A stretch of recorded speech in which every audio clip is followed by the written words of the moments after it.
اہل سنت والجماعت کا موقف یہ ہے کہ یزید فاسق اور فاجر تھا. یزید کی حکومت فاسقانہ فاجرانہ تھی.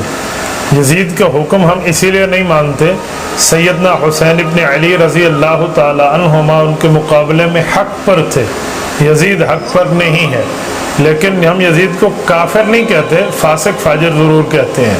وہ عذاب بھگتے گا، حضرت حسین رضی اللہ عنہ کے متعلق عذاب بھگتے گا، عبداللہ بن زبیر رضی اللہ عنہ کے متعلق عذاب بھگتے گا، مسجد نبوی میں واقعہ حرہ کا ظلم کرانے کے مترادف اور بیت اللہ پہ سنگ باری کرانے کے مترادف یہ معاملات ہیں. دوسری بات کہ یزید پر لعن تان کرنا، ہم اس کے کام کو جائز نہیں سمجھتے، اسی لیے ہم نے اس کو چھوڑ دیا ہے. باقی لعنت کرنا اسلام میں ہر اس بندے پر جائز ہے جس کا کفر پر مرنا یقینی ہو.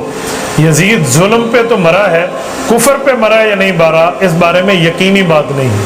جو حضرات اس کو کافر سمجھتے ہیں ان کے لعنت جائز ہے. ہم کافر نہیں، ظالم اور فاسق اور فاجر سمجھتے ہیں، اس لیے ہمارے ہاں لعنت جائز نہیں ہے. نمبر 2، آپ نے پوچھا یزید تابعی تھا، تو یہ بات کان کھول کے سن لیں کہ یزید کوئی تابعی نہیں تھا. آپ لوگ تابعی کی تعریف نہیں سمجھتے. تابعی اتباع سے نکلا ہے. 11واں پارہ سورت نمبر 9 سورت توبہ آیت نمبر 100، 11ویں پارے کا پہلا صفحہ. اللہ فرماتے ہیں وَالَّذِينَ اتَّبَعُوهُمْ بِإِحْسَانٍ رَضِيَ اللَّهُ عَنْهُمْ وَرَضُوا عَنْهُ. یہ تابعی بتایا ہے کہ جو صحابہ کی اتباع کرے، یہ صحابہ کی اتباع کرنے والا نہیں، صحابہ کو قتل کرنے والا تھا. تو صحابی کا اتباع کرنے والا یہ زمرہ تابعین میں گنا جاتا ہے. صحابی کا قاتل زمرہ تابعین میں کیسے گنا جائے گا؟ اسی لیے یزید ہو، حجاج ہو، شمر ابن ذی الجوشن ہو، ہم اسے تابعی نہیں سمجھتے. وہ صحابی کا قاتل ہے، صحابی کو ماننے والا ہے، صحابہ پہ ظلم کرنے والا ہے، اس لیے وہ تابعی ہے ہی نہیں. تابعی وہ ہے جو اتباع کرے، تابعی وہ ہے جو صحابہ کی بات مانے، تابعی وہ ہے جو صحابہ کرام کے نقش قدم پہ چلے، وہ تابعی ہے. یہ سرے سے تابعی نہیں ہے. انہوں نے کون سی اتباع کیا؟ انہوں نے تو صحابہ کا قتل کیا، انہوں نے تو صحابہ پہ ظلم کیا.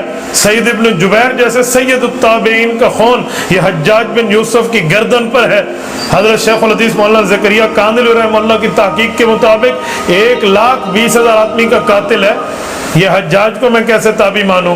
لوگ کہتے جی قرآن پہ زبر زیر لگوائی تھی، اور میں نے کہا زبر زیر لگوائی تھی تو معاملہ اللہ کے حوالے ہے. جو ظلم کیا تھا اس کا بدلہ تو دنیا میں بات کی جائے گی نا. اور اس طرح مسئلہ یزید کا ہے. ہم یزید کو کیا اچھا کھاتا پھر رہے. حضرت حسین رضی اللہ تعالیٰ عنہ 61 ہجری میں شہید ہوئے ہیں. 61 62 63 64 میں یزید مرا ہے.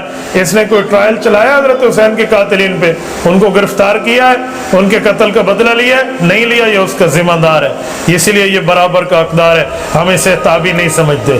شمر ابن ذی الجوشن ڈائریکٹ قاتل اہل بیت ہے، حضرت حسین کا قاتل ہے، آل رسول کا قاتل ہے، اولاد علی کا قاتل ہے، آل نبی کا قاتل ہے.